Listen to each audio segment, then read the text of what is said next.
Welcome to the Dance to Heal podcast. I'm your host, Jenny C. Cohen. Join me as I share stories of how life is a dance. I'm a cancer survivor, mother of two, and an award-winning performer who found that mind and body connected movement is vital to healing in a way that is safe and tailored to your life. I created Dance to Heal Wellness featuring the Spotlight Confidence Formula and also authored the best-selling award-winning book, Outside In Recovery, Dancing My Way Back to Myself After Breast Cancer. I will bring new ways to help you on your dance journey and healing path. Are you ready to move? Dance to Heal starts now. As the years pass, because grief is not a linear process at all, I started to realize that my mom's work wasn't done. It just needed to transform. And in a very real way, I feel like that this torch of strength that my mom carried for her whole life, she passed it along to me as she died in my arms. It was a very surreal moment. I've never experienced anything like that. And super respectful of all beliefs, but it was that moment where I realized wow, this is so much deeper than we can even imagine. I'm not sure what just happened, but this was the most transcendent experience of my life. And from that moment, I started to carry the strength that she had, but with all the intentionality that I learned along the way, with all of I'm the kind of person that'll slow down enough to be like, what are we really doing? And why are we doing this? And that's what I hope to pass on to this role. The strength that my mom had, the resiliency of being able to do things, having the grit, right? Because you still need grit. Despite having resources, you still need to be able to get through the stuff that life will throw your way. But pairing it with something so much more intentional, something structured, something sustainable, something that can amplify your grit so you're not relying on grit alone. And as I looked at the circle, I felt like there was this moment of, this is just a continuation. This didn't end. It's just a transformation of her story. And it's now turned into a program that I genuinely hope will help break the cycle of overwhelm for working moms. What is your mom's name, Corina? Nancy. What was her full name? Nancy Coromoto Melendez was her maiden name, and Hollensteiner was her married name. Will you say your full name again for us? Nancy Coromoto Melendez Hollensteiner.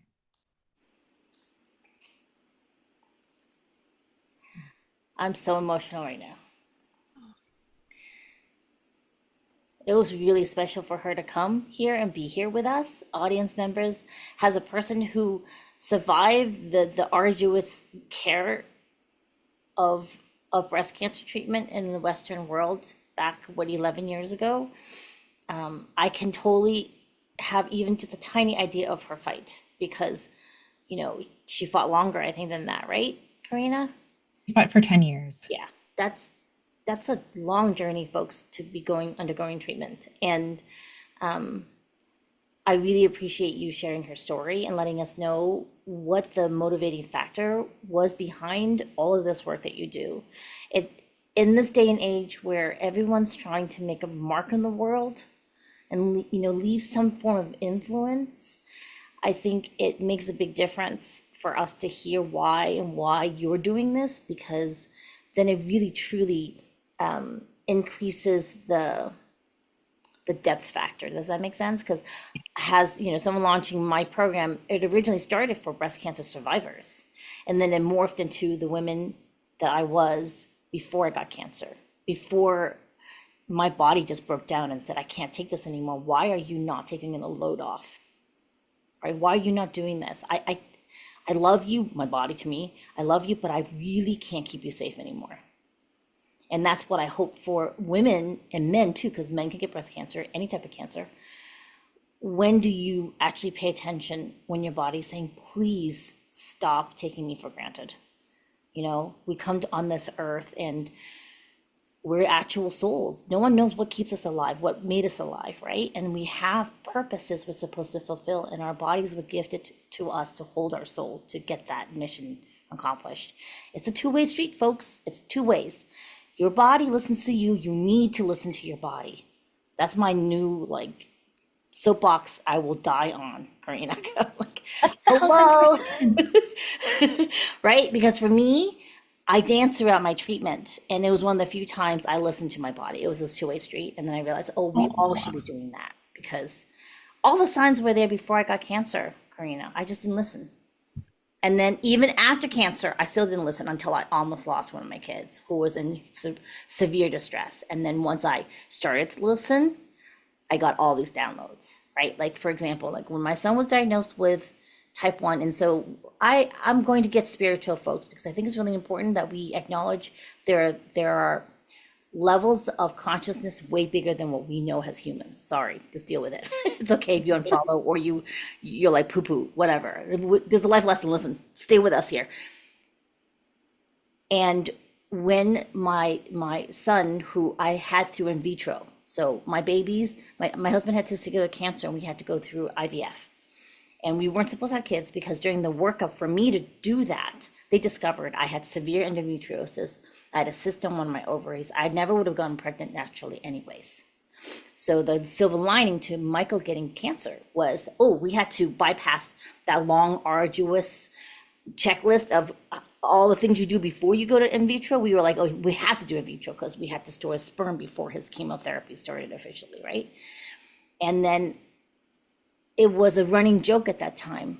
God said, oh, we don't want you to have kids. You're not destined to have children. And we insisted on playing God. So the joke was that I got twins, right? Here, you want babies so hard? Here, have two of them at the same time. It's like, ah. So then I'm thinking, all right, so you gave me these two miracle babies that, again, I did not delegate. I took over their complete care after a year. We couldn't afford an assistant, like a doula type person.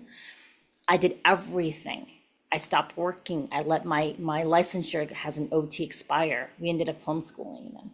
They want to do sports. I was driving 2 states over for them to do elite baton twirling because I thought, oh, I'll have 2 kids. They can go to college for a baton. I don't know what I was thinking. And then they did rhythmic gymnastics, and they were junior Olympians.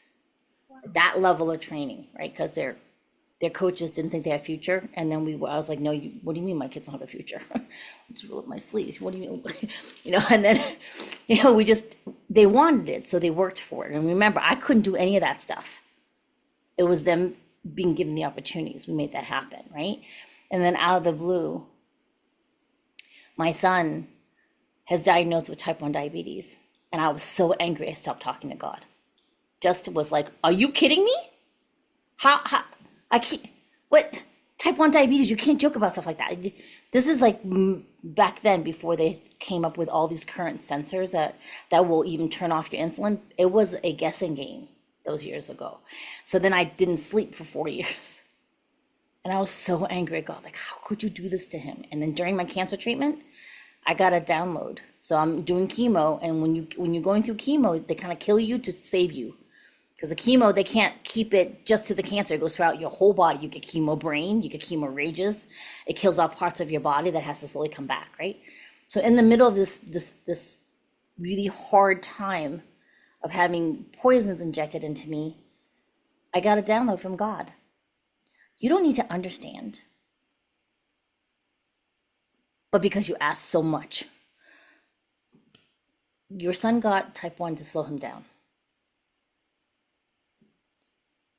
And all those times that you thought you were staying up to keep him alive, I did that. Your son has things to do. It wasn't, you weren't the only person. Like, I was holding you. I was holding your family. And I was like, oh, sorry.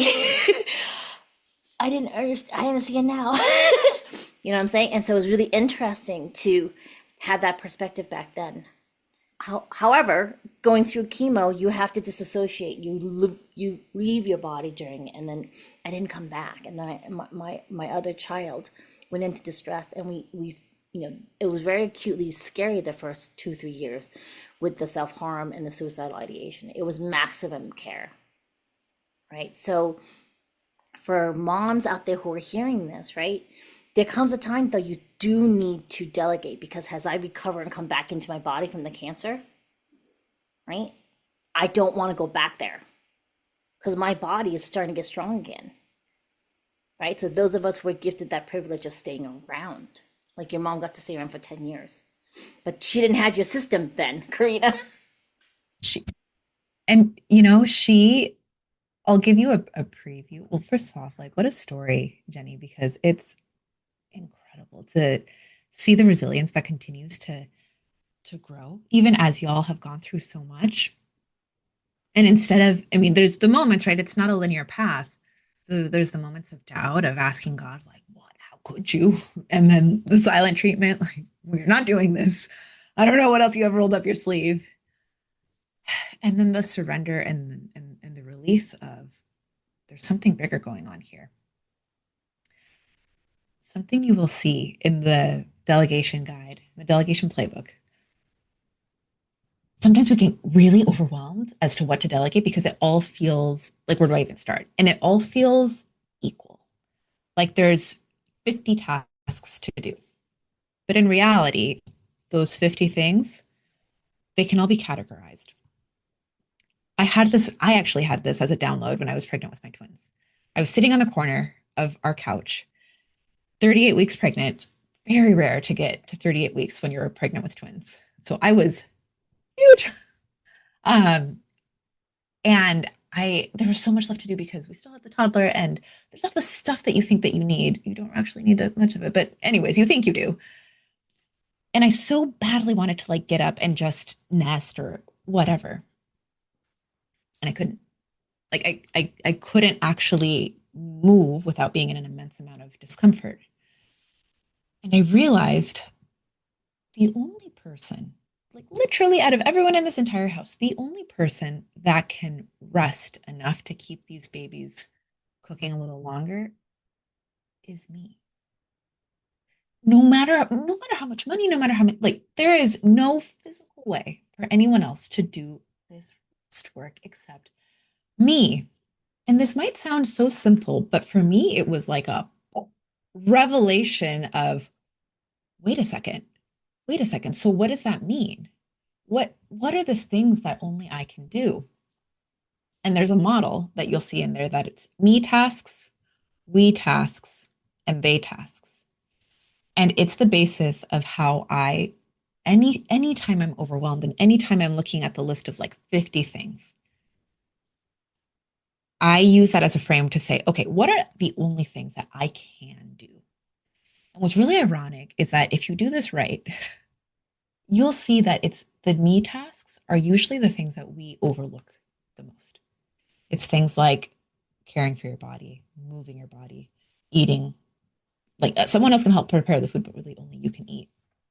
And we almost like operate with this badge of honor. I think it's so interesting that you receive this download of like, this happened to slow him down because there is a price of not slowing down to make that point. So there's these me tasks that only we can do. Sometimes they feel like, that's like a luxury. So then we move to the we tasks, which are things that you can be involved in, but someone else largely executes. Like I'm really particular about food, so I might set the menu, but someone else can do the prep. And then there's the they tasks, which there's no real value add on who does it. Like if I put clothes in the dishwasher in the washing machine, or if my husband does, the clothes come out about the same because it's the washing machine that's doing the heavy lifting. I say that because we spend so much of our time, we get so bogged down in the they tasks. And what's really ironic is that there's not much value out there. Things that still have to get done, like not saying that, but when we spend our most precious resource, which is our time and energy, in the things that are going to come out the same whether we do them or whether we don't, we leave less room for the me tasks. And if you do that enough, you burn out, you get sick. There's a consequence. Like we think that there's no consequence. There's a consequence. And you usually find that consequence at the worst possible time, the worst possible moment. So the most heartfelt advice that I could give is to have a really honest look at what you're carrying through this lens, like through this model of what am I uniquely here to do? What are the things that I am most alive when I do, that I want to do, right? And then what are the things that only I can do? and realize that by putting your energy there, you're not only giving more to the world, you're giving more to yourself. That brings longevity. And the very people that you care so much about, that you're wanting to do all these things for, they get to have you, God willing, for longer. And that is an ultimate gift. Oh, that's so good. That's so good. That's so good because we have a family notes that we all share. That we started a notes thing, and we were like, all right, everyone outline what you do throughout the week. And of course, mine was the shortest because I didn't acknowledge that I'm a full time entrepreneur, right? And I'm busy throughout most of the day. I didn't put that in, and my husband had to fix it. Like, she's a full time entrepreneur. Like, he acknowledges it, not on the day to day, but when we're sitting down and like, right? So it's like the thing where you're like, all right, folks, because if you're hearing this podcast episode, my friend, you need to apply something of this to your life, okay? Not just because you're being a kind friend listening to my podcast or you're one of Karina's friends. It's a reason why you're listening to this, and you probably have 2 or 3 people you could send this episode to. That the fallacy that you cannot ask for help or set up systems to give yourself more freedom, that needs to go. That needs to go, and everyone should be fortifying our foundations now, because the world's a very different place from before. I call the pandemic the panini. Before the panini, it's different. We're in a different, it's a whole different wide world now, you know. Karina and I are in a mastermind together where we're learning about how to utilize things like AI to make our lives easier. Part of that is the delegation, right? AI won't ever replace real people per se, but they will replace people who can use it, like, and versus someone who cannot use it. That's part of our world now, whether or not you want to acknowledge it or not, unfortunately. You know, it's like people who were in the past who didn't believe in taking down segregation. It still happened. You may want to be in your pocket of your neighborhood where you think it doesn't exist. It actually does exist. It's gone, folks. Mm. Right? The women's rights, even though we lost some of the powers to the government, it's still acknowledged that women have equal rights. So in the same thing of this fallacy of how you need to do it all, that's it doesn't really exist anymore. Whether or not you've ever heard it, it doesn't. That's an old world before Panini rule. I love this so much. And it's so true, right? Like I think the real differentiator for people who adopt it versus people who don't, you don't, like you said, you don't have to adopt it. But that doesn't mean that you get to be absolved of the consequences of running yourself into the ground. And it's so harsh. It's hard to, like I said that, and like my stomach clenched up because I know that it's not coming from a bad place. But maybe people would feel a little bit more compelled to take care of themselves. Sometimes we don't take care of ourselves for us, but we do for others, right? So maybe future cast and think, who do I want? What do I have in mind? Like, what experience do I want with my kids when they're 40? Sometimes a visual can really help this. What I mean by that is like when you put into perspective how much time you actually have with your kids. I saw this once and it was like staggering. But you realize that if you assume a normal lifespan, you actually spend way more time with your kids as adults, just in terms of like how many years, right? Like your kids more as adults than you do as kids. But that is assuming that you are going to be here. And not just here, but that you're going to be in like a strong enough condition to enjoy them, and a strong enough condition to be present for them. It can be really difficult to think about those things and to prioritize it when you're in pain in the present. But as the perspective of someone who would do anything to have my mom physically here, I know she's still guiding us in a lot of ways, but like I would have done anything. I would have done any amount of chores to have gotten the experience of seeing my mom hold my babies, be a grandmother, hear them calling her grandmother. Like that is the stuff that's the juicy part of life. And it 100% is our responsibility to make sure that we are doing what we can to set ourselves up for that experience, not just for us, but for our kids as well. Oh, that's such a good point. when we put it in that perspective, right?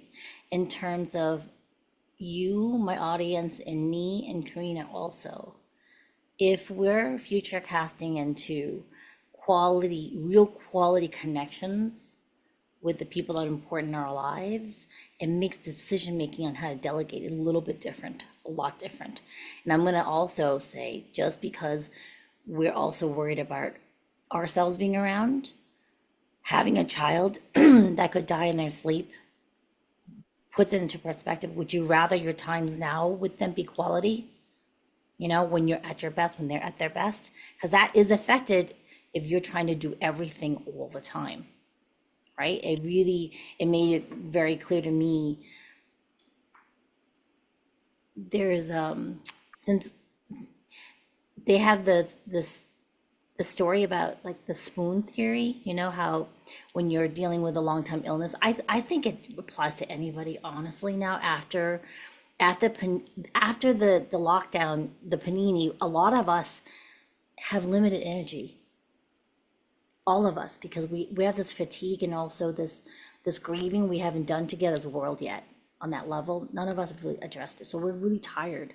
So all of us are waking up every morning with a limited number of spoons, all of us, even children. And every activity, even decision making, takes a spoon. And by the end of the day, we have no more spoons left. And so I always tell my family, you each get a tablespoon, and how you use that energy, it's up to you. Whether you want it like a good spoon or a waste of time because we're fighting about chores you didn't do. You can do that, or you want to chatter at me, that's fine. But then that spoon's gone. Because mom has like 20 spoons. They used to be ladles, and then it became teaspoons, and now they're like tablespoons. So you choose what you want to use your tablespoon of energy from me today is. We're down to like the baking ones where it's like quarter. Oh, but it's so true. I I'm so glad you brought this up because one of the core concepts that I teach at the very beginning of the program is knowing what you're optimizing for. And I think a lot of times people think that I need more time, right? Like, no, if only I had a little bit more time. In reality, the harder thing to what we need more of is energy. And part of that energy is mental energy. What's really interesting about spoon theory is that it parallels this other concept that we only get 200 good decisions a day. And that's why something like that should be sort of enjoyable, like shopping, is actually so exhausting because you're making micro decisions. Do I get this one? Do I get this one? Do I go into this store? Do I go into that? And even though that doesn't take a ton of time, you are burning through cash, through like mental cash, if you will, in that moment. And that's part of the reason why like structure and systems really is so life-giving because it eliminates the number of decisions that you have to make. You're set up for a way that you're just following. Following is so different than deciding. And then you leave that bank of decisions for really meaty, meaningful decisions. And if you're in a place where your capacity is strained somehow, whether that's by illness, your own illness, a family member's illness, you really need to be able to lean on your best decision making capacity. And I think that's the time when that it's ironic because that very well may be the time that you think, I don't have time to build any sort of systems, any sort of structure. But in reality, you don't not like the amount of time that it takes is actually far less than we think it is. It doesn't have to be pretty. It can be super rustic and basic, but it works if it eliminates the mental load in you having to decide what to do every single morning. I love that. I love that. Because coming from someone who has had to deal with multiple emergencies where it just destroys every semi structure you thought you had, systems like this is what keeps everything running so you can focus on the emergency at hand. You know, there's a really funny meme going on social media about how like ADHD or someone who has complex PTSD, where like, you have a big emergency, I'm the one you come to. I am like a combination fighter, warrior, general, all you need in an emergency. Like, you need me because I will cut through what needs to be done. I drop an egg on the floor, the world is over. I mean, like, come on. And that's basically, right? It's like one of those things where, what do we do when the true emergencies happen? Because you can't make systems then, folks. You're literally in survival mode. If you're not in emergency or you feel it's too quiet, now's the time to build. That is 100%, 100%. I talked often to moms who are thinking about becoming moms, but they hesitate a little bit because they're like, what is my life going to be? That is the perfect time. That said, the best, like good systems are living, breathing systems in that you do something, you try it, and then you modify, right? But it's so easy to modify compared to something that new. Uh, but that's why I that is why the the whole library of systems I've built is available because it really is, there's so much life-giving love that is on the other side of receiving structure. It's like a hug. It's something that carries you in a moment that you need it the most. And I really hope that as the years progress, as we move on from the panini, heal from it, acknowledge what happened, we walk away with more appreciation of, we deserve to feel held.